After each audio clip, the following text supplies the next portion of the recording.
Mula sa bahaging iyon hanggang dito, dumadaloy ang tubig mula sa Manila Bay, papasok sa 6 na coastal barangays ng bayan ng Masantol, Pampanga. Ito ang Barangay Sagrada Familia, Nigi, Bebe Anak, Alauli, Balibago at Barangay Bagang. At dito nga sa Barangay Bagang, matatagpuan ang check gate na ito na siyang nagsisilbing panangga ng mga mamamayan sa malaking tubig mula sa Manila Bay. Sa unang tingin, tila isang tulay lamang na nagdurugtong sa mga pilapil sa Pampanga Delta ang check gate o pretil na ito. Tinatayang nasa 14 na talampakan ang taas ng nasabing check gate mula sa pagkakatayo nito sa riverbed. Dekada 90 nang maitayo umano ito sa ilalim ng termino ni dating Pampanga 4th District Representative Emidio Bondoc. Mukhang wala namang kakaiba rito. Ngunit ayon kay Saturnino Manansala, tagabantay ng check gate ng Barangay Bagang, nangangarib na itong masira at tuluyang mawasak. Talaga pong delikado na kasi nagkaroon na po ng sira sa ilalim. Pati yung mga bato, nagkatibag-tibag na yung kanyang bandeya.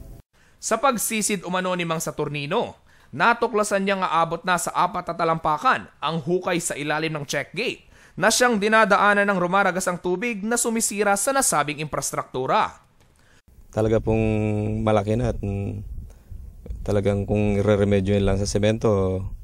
Kasi ang semento, pag naagusan siyempre matatangayin din yan Tsaka laan laman yung loob. Ang estimate ko, parang malapit ng masira talaga. Kalahating taon siguro hanggang 5 buwan. Tatagal pa ito. Ayon kay Jesus Velasquez, barangay captain ng Barangay Bagang, mula nang masira umano ang check gate nitong Enero ay hindi na nawala ang baha sa kanilang lugar. Maging umano ang kanilang kabuhayan ay labis nang naaapektuhan ng sirang prinsa. Halos po hindi na natutuyo ang aming lugar. Nalulubog po ang aming bahay at saka po yung aming lugar. Kaya pag lalong na po pagka high tide. Kaya lang po kami litaw pagka low tide po. Halos po hindi na kami nakakalabas ng mga Malakaya dahil po yung pamilya namin ang pinapantayan po namin dahil po sa laki po ng tubig. Nangangamba rin si Velasquez kung tuluyan nang bumigay ang check gate lalo na't pumasok na ang panahon ng tag-ulan. Pag nawasa po ito, 6 na barangays po ng coastal ng Masantol ang apektado po dito. Ang kinakatakutan po namin lalo na pagka gabi pong nawasa ito at nagkataon po na high tide. Hindi ko lang po ano ang mangyayari sa amin.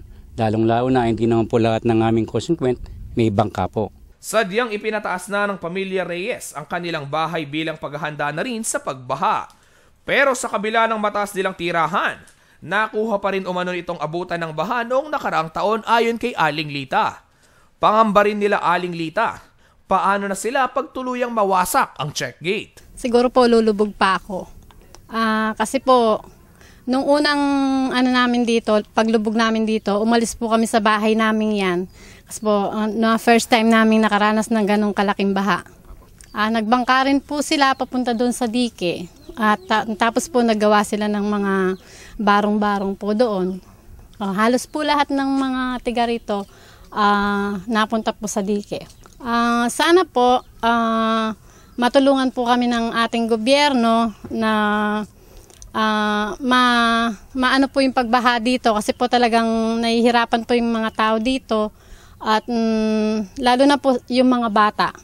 Ayon kay Barangay Captain Velasquez, hindi nakakayanin pa ng pondo ng kanilang barangay ang pagpapagawa ng nasirang check gate. Tinatayang nasa 4 na milyong piso umano ang gugugulin upang maisaayos ito at matiyak ang kaligtasan ng halos 20,000 katao.